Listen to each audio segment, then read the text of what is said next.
Most people think credit scores are a mystery, some sort of secret number generated by a black box in a basement that dictates whether you can buy a house or get a decent interest rate. But it is not a mystery. It is a report card. And just like any report card, if you know what the teacher is looking for, you can ace it.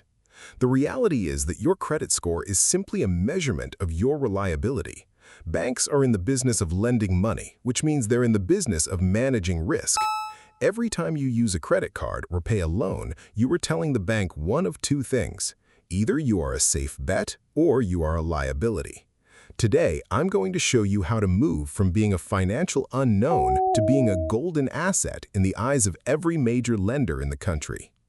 We start with the most dangerous myth in personal finance, the idea that you need to carry a balance to build credit. Let me be crystal clear, you never ever need to pay a cent in interest to have a perfect credit score. Banks want you to believe that paying interest proves you are a responsible borrower. That is a lie. Paying interest only proves you are a profitable customer for them. You can build a pristine credit history while paying your cards off in full every single month. When you pay your statement in full, you avoid interest entirely, but the credit card issuer still reports your positive payment activity to the major bureaus. That is the winning formula. You get the credit score boost, and they get nothing but the small transaction fee they charge the merchant. The engine of your credit score is your payment history. It accounts for 35% of your total score.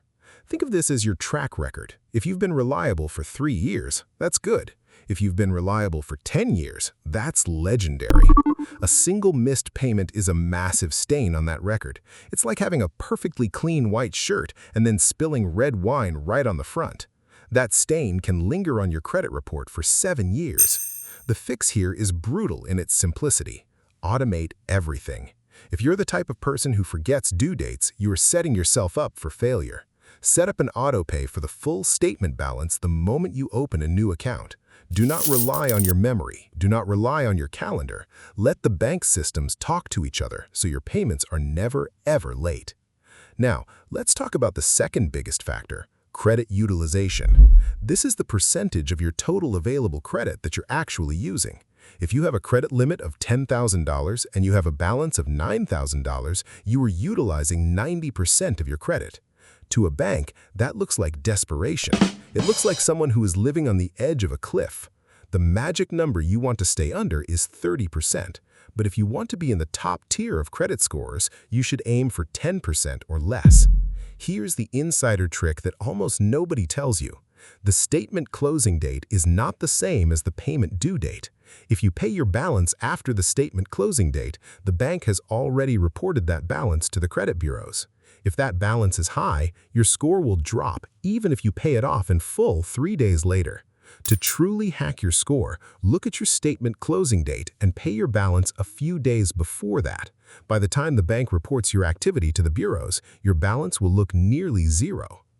Building a thick credit file is the next step. If you only have one credit card, you're fragile. If that card is lost or the issuer decides to close your account, your credit history effectively vanishes. You need a diverse mix of credit.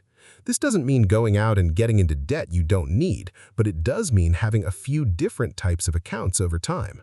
However, be extremely careful about how you open these. Every time you apply for a new line of credit, the lender performs a hard inquiry on your report. A single inquiry is a minor dent, but 5 inquiries in 1 month makes you look like you're frantically searching for survival cash. Space your applications out. Give it 6 months between new accounts. If you have a thin file, start with a secured credit card. A secured card is a card where you put down a cash deposit that becomes your credit limit. It's foolproof. It's your money, so there's zero risk for the bank, but they report your good behavior just like a standard card. One of the biggest mistakes people make when they finally decide to get their act together is closing old accounts. You might think that getting rid of an old credit card you no longer use is good for your hygiene, but it's actually destroying your foundation. Your credit age is a major component of your score. It's the average length of time your accounts have been open. If you have an account that's 10 years old and you close it, you're effectively cutting your history short and lowering that average. Unless that card has a massive annual fee that you simply can't justify, Keep it open. Use it once a year to buy a pack of gum just to keep it active, then pay it off immediately. Treat these old cards like your old friends. Keep them in your life, even if you don't hang out with them every day. There's also the matter of errors. People assume that credit bureaus are perfect high-tech machines, but they're not. They're massive databases prone to human error, computer glitches, and reporting mistakes. A wrong address, a loan that was paid off but marked as active, or a name confusion can drag your score down by 50 points or more without you even knowing why. You are entitled to a free credit report from the major bureaus once a year. Use it.